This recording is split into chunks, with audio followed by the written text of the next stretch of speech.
¿Qué tal? ¿Cómo están? Toda gran idea, para que no se quede solo en eso, en una idea, necesita un plan. Y hoy, bueno, nos vamos a meter de lleno en una parte clave de ese plan: cómo proyectar los ingresos. O sea, cómo transformamos una visión genial en un proyecto que de verdad se sostiene. ¡Arranquemos! Y esta es la pregunta del millón, ¿no? La respuesta, como vamos a ver, empieza por entender de verdad cuál es el potencial financiero de un proyecto. Porque al final del día, la pasión es el motor, claro que sí. Pero los números son el combustible que hace que todo avance. Para entender ese potencial, lo primero es tomarle el pulso financiero al proyecto. Imaginen que está vivo. Y en ese sentido, la proyección de ingresos es ese primer chequeo vital para ver qué tan saludable y factible es la idea. Entonces, ¿qué es exactamente esta famosa proyección? Miren, en palabras simples, es una predicción informada de la plata que va a generar una iniciativa. Pero es mucho, mucho más que un número, ¿eh? Es el argumento principal, la historia que le contamos a un inversor para justificar por qué vale la pena apostar por nuestra idea.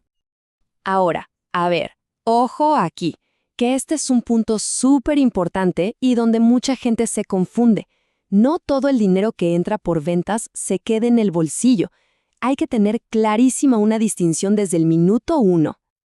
Aquí está la clave. Los ingresos brutos son el número grande, el que suena impresionante. Pero los ingresos netos, esos son la verdad. Es lo que queda después de descontar devoluciones, impuestos y todo lo demás. Es el dinero real, el que nos da la foto honesta de cómo le está yendo al proyecto. Bueno, pasemos a la acción. ¿Cómo se calcula esto? En el fondo, van a ver que proyectar los ingresos se reduce a una fórmula bastante sencilla, de solo dos partes. A ver cómo se arma. El primer paso es jugar a ser detective. Hay que estimar cuántos clientes vamos a tener o cuántas unidades vamos a vender. Y esto no es sacar un número del sombrero, ¿eh? Se basa en investigar el mercado, analizar datos, ver qué hace la competencia, en fin, se trata de entender qué tan grande es la oportunidad. Este ejemplo lo deja súper claro. El dueño de una cafetería cerca de una universidad no se inventa un número. Se para en la esquina, cuenta cuántos estudiantes pasan, mira qué se consume en otros locales parecidos y, con toda esa información, construye una estimación sólida de su posible demanda. Listo, ya tenemos el cuánto podríamos vender. Ahora viene la otra mitad de la ecuación: definir a qué precio. Y esta decisión depende de muchas cosas: nuestros costos, lo que hace la competencia y sobre todo la estrategia de negocio que tengamos en mente. Y aquí es donde se pone interesante, porque la estrategia lo cambia todo. Podemos elegir una estrategia premium, o sea, vender menos pero más caro a un nicho exclusivo. O podemos ir por una estrategia masiva, precios bajos para venderle a muchísima gente. Son dos caminos totalmente distintos. Pero bueno, la vida real es un poco más compleja que una simple multiplicación, ¿cierto? Las proyecciones que de verdad sirven tienen que considerar un factor que es fundamental: el tiempo. Es muy raro que un proyecto arranque al 100% desde el día 1. Siempre hay un periodo de arranque, un ramp-up, donde los ingresos van creciendo poquito a poco, a medida que el negocio agarra ritmo y madura. Esta línea de tiempo lo muestra perfecto. Una planta industrial, por ejemplo, podría empezar operando a la mitad de su capacidad. En el segundo año, ya más aceitada, sube al 75%. Y recién en el tercero, ¡pum!, llega a su máximo potencial. Esto tiene que estar en las proyecciones para que sean realistas. Otro factor ligado al tiempo es la estacionalidad. Es obvio. Como vemos en este gráfico de un proyecto turístico, hay picos de ingresos en vacaciones y valles en temporada baja. Si ignoramos esto, nuestro plan de flujo de caja va a ser un desastre. Hasta ahora, hemos hablado de proyectos que venden algo. Pero, ¿qué pasa con esas iniciativas como las del sector público o social, donde el éxito no se mide por las ventas?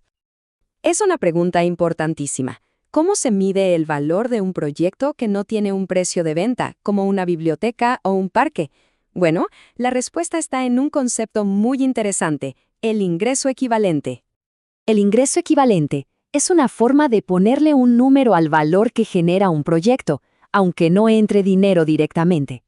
Se trata de medir el impacto: cuánto nos ahorramos en costos, cuánto tiempo ganamos o cómo mejora la calidad de vida de la gente. A ver, pensemos en ejemplos concretos. Un gobierno digitaliza un trámite. No vende nada, pero genera un ingreso gigante al ahorrar miles de horas de trabajo y montañas de papel. Ese ahorro, ese es su beneficio económico, su ingreso equivalente. Y bueno, llegamos al punto final que es crucial. Ninguna proyección es una bola de cristal que adivina el futuro. Un buen plan tiene que reconocer y, sobre todo, prepararse para la incertidumbre y los riesgos. El tema es este. Tener una sola proyección es muy frágil. Los mejores planes no se casan con una sola predicción. Al contrario, consideran un abanico de posibilidades, desde el peor escenario hasta el más optimista. A esto se le llama análisis de sensibilidad, y es justamente eso, crear diferentes escenarios, uno pesimista, uno realista y uno optimista. Así, podemos jugar a ver qué pasaría si la demanda cambia, si la competencia nos ataca o si la economía se cae. Nos permite estar preparados para distintos futuros. Y claro, estos son algunos de los riesgos que están ahí afuera, fuera de nuestro control. La economía, lo que quieren los consumidores, un nuevo competidor, son variables que un buen plan no puede ignorar, sino que tiene que anticipar. Y esto nos deja con una pregunta para reflexionar. Más allá de los números y las fórmulas, pensar en lo inesperado es lo que muchas veces diferencia un proyecto que sobrevive de uno que de verdad triunfa. La pregunta es, ¿cuál es ese cisne negro, ese factor que nadie ve venir, que podría cambiarlo todo? Gracias por acompañarnos.